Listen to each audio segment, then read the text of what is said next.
PM Shri പദ്ധതിയിൽ സർക്കാർ ഉടൻ തുടർ നടപടികളിലേക്കില്ലെന്ന 24 വാർത്ത ശരിവെച്ച് വിദ്യാഭ്യാസ മന്ത്രി വി ശിവൻകുട്ടി. സ്കൂളുകളുടെ പട്ടിക ഉടൻ കൈമാറില്ലെന്നായിരുന്നു വാർത്ത.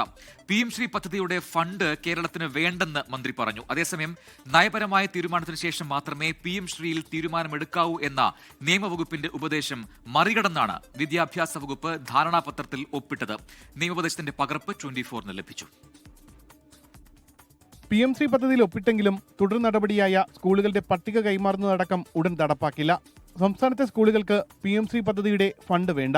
ധാരണാപത്രത്തിൽ ഒപ്പിട്ടാൽ മാത്രമേ SSK ഫണ്ട് ലഭിക്കുകയുള്ളൂ എന്ന സ്ഥിതി വന്നപ്പോഴാണ് ധാരണാപത്രം ഒപ്പിടേണ്ടി വന്നതെന്നും മന്ത്രി വി ശിവൻകുട്ടി വ്യക്തമാക്കി. SSK എന്ന് പറഞ്ഞ പ്രസ്ഥാനത്തിന് 1500ഓളം വരുന്ന കോടി രൂപ തരേണ്ടത് അത് നഷ്ടപ്പെടുത്താതിരിക്കാൻ വേണ്ടിയുള്ള നിലപാട് മാത്രമേ സ്വീകരിക്കുന്നുള്ളൂ. കേന്ദ്ര ഗവൺമെന്റ് പറഞ്ഞ തെറ്റായ സിലബസ് അതിനെ കൊണ്ടുവരുന്നില്ല. പാഠ്യപദ്ധതിയിൽ ഉൾപ്പെടെ ഒരു മാറ്റവും വരുത്തില്ലെന്നും മന്ത്രി വി ശിവൻകുട്ടി പറഞ്ഞു. അതേസമയം PM ശ്രീ പദ്ധതിയുടെ ധാരണാപത്രത്തിൽ ഒപ്പിട്ടത് നിയമവകുപ്പിന്റെ ഉപദേശം മറികടന്ന്. MOയിൽ ഒപ്പിടുന്നതിന് മുൻപ് നയപരമായ തീരുമാനം വേണമെന്നായിരുന്നു നിയമവകുപ്പിന്റെ ഉപദേശം.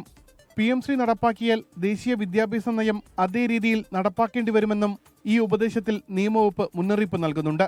ഉമേഷ് ബാലകൃഷ്ണൻ, 24 തിരുവനന്തപുരം.